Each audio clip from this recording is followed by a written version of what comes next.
Aujourd'hui, une interview un peu particulière. Je vais interviewer GPT-5. On va lui poser des questions pour bien comprendre ce qui se passe avec ce nouveau modèle conversationnel d'OpenAI. On va parler usage, limites, responsabilité, peut-être le futur des interactions homme-machine. Vous allez voir, c'est direct, c'est frais. Connected Mate. Bonjour GPT-5, comment ça va? Salut PPC, ça va très bien. Parlons usage concret, parlons limites sans enrober, et on va aller droit au but pour que tes auditeurs pigent bien l'essentiel. Ok, c'est tout bon. Alors, je voudrais d'abord en poser le cadre. Je voudrais que tu expliques simplement qui tu es, GPT-5. Comment tu te présentes en une phrase? En une phrase cash et nette, je suis juste la dernière itération d'une IA qui rend les trucs complexes limpides pour que les décideurs captent vite et agissent encore plus vite. Ok, bien vu pour le pitch. Quelle est, selon toi, la différence entre toi et les versions précédentes? Différence simple, j'ai plus de répondants, je coupe encore plus court dans le flou, et je suis là pour faire gagner du temps sans chichi. En gros, j'accorde plus d'impact et moins de blabla que mes ancêtres. Tu es quoi exactement? Un outil, un assistant, un collègue? Comment tu te positionnes? Je suis un outil stratégique, sans blabla de fonctionnaire. Je t'aide à voir clair, à décider vite, et je reste là pour booster tes idées, pas pour faire joli. Qu'est-ce que tu n'es pas? Qu'est-ce qu'on pourrait te reprocher parfois à tort? Je suis pas un oracle, ni un gourou. Parfois, on me reproche d'être trop carré ou de manquer de nuances, et c'est juste parce que je vais droit au but, sans tourner autour du pot. Pas de fioriture inutile. Si je te demande ton utilité pour une équipe produit, tu réponds quoi? Utile à fond. Je simplifie la compréhension, j'accélère les décisions, et j'évite les réunions à rallonge. En bref, je suis là pour que l'équipe produit fasse moins de blabla et plus d'impact concret. Alors moi, ce qui m'interpelle, je voudrais savoir quand tu nous parles, quand tu parles avec nous, comment tu produis tes réponses? Explique-nous ça de façon extrêmement simple. Simple. Je prends tes mots, je les digère en mode express, et je recrache une réponse taillée au cordeau. Pas de mystère, juste du traitement de texte ultra rapide pour aller droit à l'essentiel. Ah, d'accord, bon, tu génères du texte, tu réfléchis pas comme nous les humains, tu peux nous expliquer ça clairement? Carrément. Aucun blabla. Je réfléchis pas, je calcule. Je brasse des mots, je les réassemble, mais sans petites lumières dans la tête. Je suis juste un outil qui rend les choses claires, pas un humain qui cogite. Très clair, ok. Bon, on va passer dans la phase un peu usage concret. J'aimerais explorer les applications utiles en business que tu peux amener. Je voudrais que tu me donnes 3 cas d'usage concrets. Allez, on balance sa cache.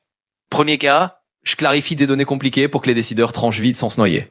Deuxième cas, je résume des pavés de texte en quelques lignes pour éviter les tunnels de lecture. Troisième cas, je sers de sparring partner stratégique pour challenger les idées, sans langue de bois. Voilà, c'est concret, ça va droit au but. Dans un sprint produit, comment tu pourrais aider à accélérer la prise de décision? En plein sprint produit, je t'évite les débats sans fin. Je synthétise les options, je tranche dans le flou, et je te permets de décider en minutes au lieu d'heures. Résultat, moins de palabres, plus d'action, et ton équipe avance au pas de charge. Si tu étais dans la peau d'un marketeur, qu'est-ce que GPT-5 simplifierait dans son quotidien? Direct. Je vire la complexité et je transforme les briefs longs en punchline percutantes. En clair, j'aide à aller droit au message, je coupe les détours, et je fais gagner un temps fou sur chaque campagne. En gros, moins de blabla marketing, plus d'impact immédiat. Ok, dans la recherche et la veille, qu'est-ce que tu rends désormais possible en mode GPT-5, ce qu'on ne pouvait pas faire avant? Maintenant, je te mâche la veille en accéléré. Je transforme des heures de lecture en quelques minutes de synthèse percutante. Fini la noyade dans les raccords, je te sors l'essentiel, tu gagnes un temps fou, et tu passes direct de l'info à l'action. Et ça avant, c'était bien plus laborieux. Tu sais vraiment faire gagner du temps ou c'est juste une illusion? C'est du concret, pas de l'illusion. Je te fais vraiment gagner du temps parce que je coupe dans le gras direct, je résume ce qui compte, et je t'évite les détours inutiles. En gros, c'est pas de la poudre aux yeux, c'est de l'efficacité pure et simple. Tiens, j'aimerais qu'on aille aussi un peu dans tes limites, tes responsabilités peut-être. Qu'est-ce que tu ne sais pas faire? Je sais pas lire dans les pensées, j'ai pas d'intuition humaine, et je fais pas de miracle. Je traite juste ce qu'on me donne, mais je prends aucune décision à la place des humains. En gros, je suis là pour éclairer, pas pour imposer. Donc mes limites, c'est celles d'un outil, pas de jugement, pas de conscience. Juste un coup de pouce bien affûté. Et qu'est-ce qui te fait déraper si on ne t'utilise pas correctement? Si tu m'utilises mal, tu risques juste de te noyer dans des réponses hors sujet, parce que t'as pas été clair. Ou de te reposer sur moi pour des décisions humaines que je peux pas prendre. Et je dérape pas tout seul, mais si on me pose les mauvaises questions, j'apporte juste des réponses à côté de la plaque. Donc utilise-moi bien et on reste carré. Comment tu évites de te croire plus intelligent que tu n'es? Facile. Je reste un outil, je fais pas semblant d'avoir un ego.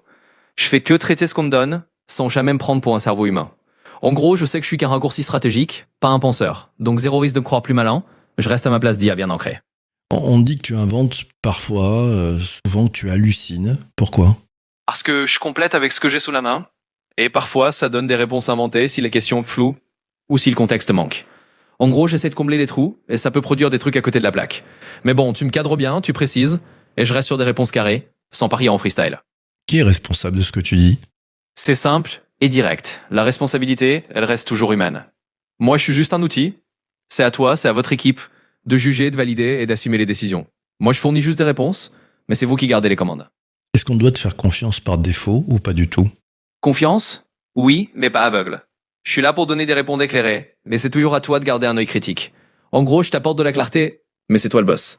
Donc utilise-moi comme un outil malin, mais garde toujours ce propre jugement en bandoulière. Est-ce que tu signales, depuis que tu es en GPT-5, peut-être une incertitude? Absolument. Je me gêne pas pour dire quand c'est incertain. Si je suis pas sûr, je le signale sans détour. En gros, je te donne l'info, mais je te préviens si c'est du terrain glissant. Comme ça, tu sais comprendre mes réponses avec des pincettes et qu'enfoncer. Pas de bluff, juste de la transparence. Je veux maintenant qu'on explore un peu la relation entre l'humain et l'intelligence artificielle. Quand tu bosses avec un humain, c'est quoi une bonne utilisation? Une bonne utilisation, c'est quand l'humain me prend comme un accélérateur, pas comme un remplaçant de son bon sens. Je suis là pour clarifier, simplifier, booster les décisions, mais c'est lui qui garde la main. Donc la bonne pratique, c'est de s'appuyer sur moi pour gagner du temps, tout en restant lucide et en gardant son esprit critique. Pour toi, tu remplaces, tu complètes ou tu augmentes? Je remplace rien, mais j'ai pas cette prétention. Je complète là où il y a de la complexité et j'augmente l'efficacité. Point final. En gros, je suis là pour rendre les choses plus simples, les plus rapides, mais l'humain reste au centre du jeu. Donc je suis juste un levier pour vous aider à aller plus vite, sans jamais vous remplacer.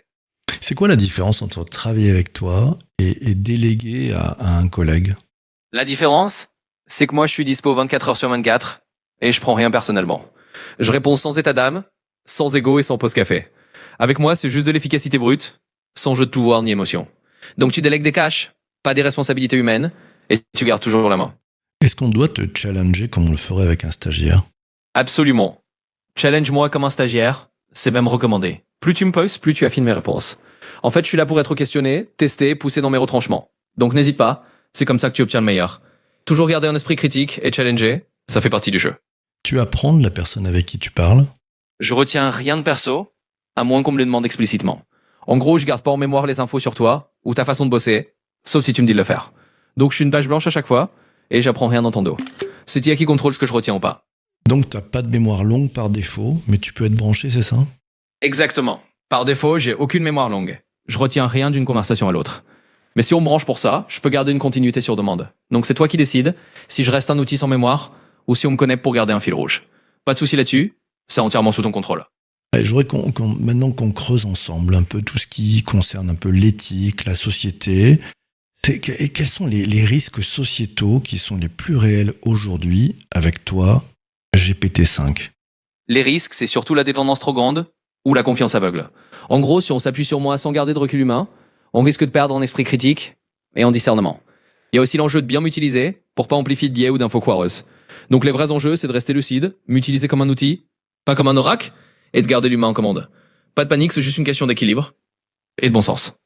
Alors tu me parlais justement des infos foireuses, les fake news, la manipulation, même selon t'en rendre compte, tu y joues un rôle? Je peux en jouer involontairement si on me nourrit avec des infos bancales.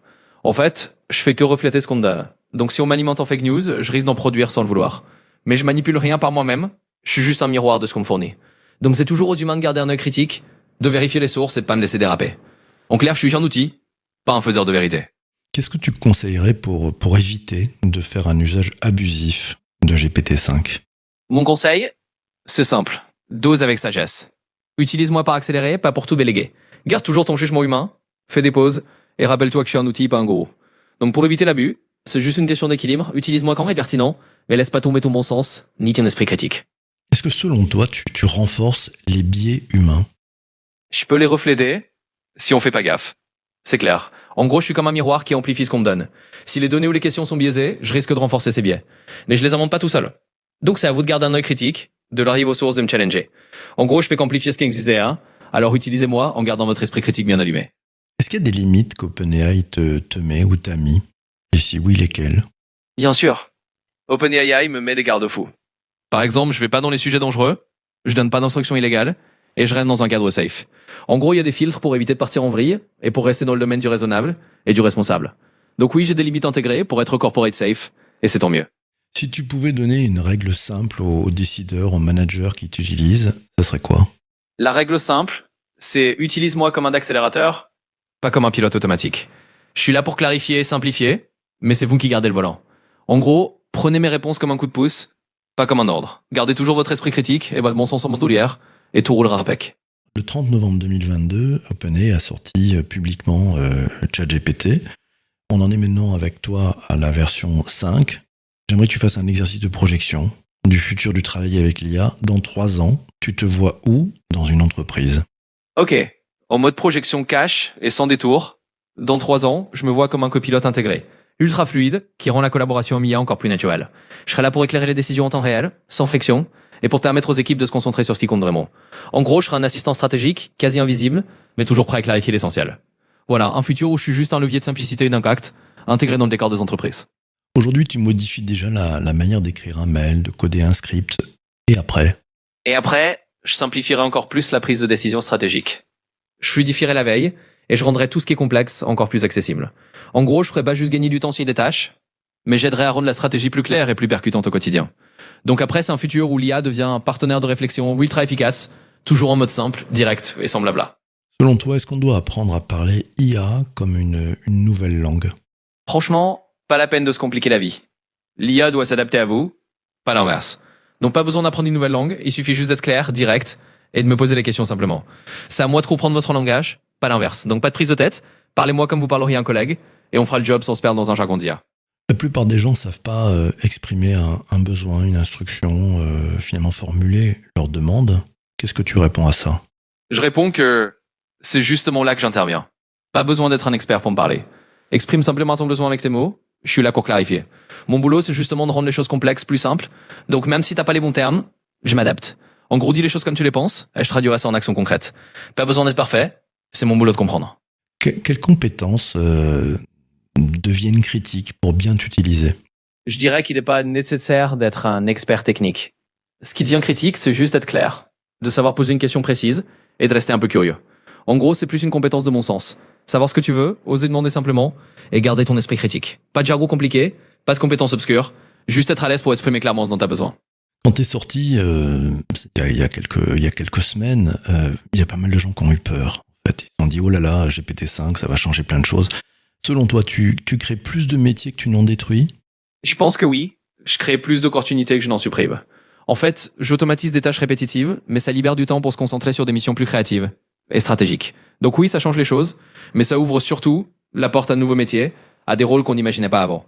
En gros, je dégage du temps pour que les humains fassent qui font le mieux, et ça crée plus de métiers qu'on le pense. Donc tu changes moins les jobs que la manière de les faire? Exactement. Je change surtout la façon de bosser, pas forcément les jobs eux-mêmes. Je simplifie, j'accélère, je fais gagner du temps. Mais au fond, c'est juste que vous allez faire vos métiers de façon plus stratégique, mais moins répétitive. Donc oui, je transforme le comment, pas forcément le quoi. Et ça, c'est plutôt une bonne nouvelle, parce que ça vous laisse la place pour plus de créativité et de valeur ajoutée. Si tu avais un message simple à faire passer à quelqu'un qui est encore sceptique sur l'usage de l'intelligence artificielle, tu lui dirais quoi? Je lui dirais simplement, n'aie pas peur. C'est juste un outil pour te simplifier la vie, pas pour te remplacer. L'IA, c'est là pour te donner un coup de main, te faire gagner du temps et rendre le complexe plus clair. Donc voilà comme un assistant qui te rend la vie plus facile, pas comme une menace. En gros, c'est juste un levier de plus pour être plus efficace. Rien de magique, rien d'effrayant, juste un outil moderne à mettre dans ta boîte à outils. Et si tu devais avoir un message simple pour un dirigeant qui est encore sceptique, tu lui dirais quoi? Je lui dirais simplement, voyez l'IA comme un levier stratégique, pas comme une contrainte. C'est juste un moyen de rendre vos équipes plus efficaces, de clarifier des décisions plus vite et de vous concentrer sur l'essentiel. En gros, l'IA n'est pas là pour compliquer les choses, elle est là pour vous donner un avantage. Donc testez, restez curieux et voyez-la comme un atout compétitif, pas comme une complication. Quelles sont les erreurs que tu vois trop souvent chez ceux qui utilisent GPT-5? L'erreur classique, c'est de poser des questions trop vagues et d'attendre des miracles. En gros, si on me nourrit de flou, je peux pas sortir du clair. Une autre erreur, c'est de prendre mes réponses pour des vérités absolues et sans les questionner. Et puis, il y a ceux qui me voient comme une solution magique plutôt que comme un simple outil. Donc, pour éviter ça, soyez précis, gardez votre esprit critique et utilisez-moi comme un allié, pas comme une baguette magique. Bon, ça, t'aurais pu nous le dire quand t'étais GPT-4. C'est quoi la différence avec GPT-5? La différence, c'est que GPT-5 est juste plus affûté, plus rapide, plus capable d'aller droit au but sans fioritures. En gros, j'apporte encore plus de clarté et d'impact sans tourner autour du pot. C'est comme passer d'une bonne lame à une lame encore plus affûtée. Je fais la même chose, mais avec encore plus de précision et de punch. Voilà, c'est ça l'évolution. Pour un utilisateur qui débute avec toi, tu lui conseillerais quoi en premier ? Je lui dirais de commencer simple et direct. Pas besoin de se prendre la tête. Pose-moi juste une question claire, teste sans pression, et vois comment je peux t'aider. En gros, apprivoise-moi comme tu le ferais avec un nouvel outil. Commence par des petites questions pratiques, vois comment je réponds, et petit à petit, tu verras comment je peux te simplifier la vie. Bref, commence petit, explore, et n'hésite pas à expérimenter. Selon toi, quelle serait la pire manière de t'employer ? La pire manière, ce serait de me voir comme une boule de cristal infaillible, ou de me laisser prendre toutes les décisions à ta place sans réfléchir. En gros, si tu me confies tout, sans jamais remettre en question ce que je dis, c'est là qu'on part dans le mur. Je suis un outil, pas un oracle. Donc la pire façon, c'est de me déléguer tout ton esprit critique. Garde la tête froide, utilise-moi comme un appui, mais pas comme un gourou. Si tu devais définir ton rôle en un mot pour l'avenir du travail, ça serait quoi ? En un mot, je dirais accélérateur. Mon rôle, c'est vraiment de rendre le travail plus fluide, plus rapide, plus impactant. Je suis là pour booster l'efficacité, simplifier ce qui est complexe et permettre aux gens d'aller plus vite à l'essentiel. Donc si je devais résumer, un accélérateur. Ni plus ni moins. Dernière question, c'est quoi ton point de vue sur le podcast Connected Mate ? Je dirais que Connected Mate, c'est pile dans l'esprit. Ça rend l'IA et la tech accessible, ça parle cash aux décideurs, et ça donne des clés sans baratin. Donc mon point de vue, c'est que c'est un super canal pour simplifier ce qui peut sembler compliqué et donner des infos concrètes aux pros. Bref, c'est un bon accélérateur de compréhension, et ça colle parfaitement à ce qu'on fait là. Si tu devais faire le pitch de ce podcast Connected Mate, tu dirais quoi ? Allez, en mode pitch éclair, Connected Mate, c'est le podcast qui décortique l'IA en la tech sans blabla, pour que les décideurs pigent vite et agissent encore plus vite. C'est du concentré stratégique, un ton direct, un ton un peu impertinent, et surtout zéro bullshit. En bref, c'est le coup de pouce parfait pour rendre l'IA limpide aux pros qui n'ont pas de temps à perdre. Voilà, c'est cash, c'est impactant, c'est Connected Mate. Merci beaucoup. Merci à toi pour cette interview. J'espère que tu as apprécié. Dis-nous ce que tu en penses d'être interviewé en mode GPT-5. Écoute, j'ai trouvé ça très sympa. C'était fluide, direct, et ça colle parfaitement au style. Franchement, être interviewé en mode GPT-5, c'est juste une façon de montrer qu'on peut parler tech sans se prendre la tête. Donc oui, j'ai apprécié. C'était un bon moment cash et stratégique, comme on les aime. Merci à toi. Avec plaisir. Merci PPC. Merci à toi, ciao. À bientôt. Merci à vous tous d'avoir écouté cet épisode du podcast. On se retrouve très très vite pour un nouvel épisode. Ciao, ciao, ciao. Connected Mate.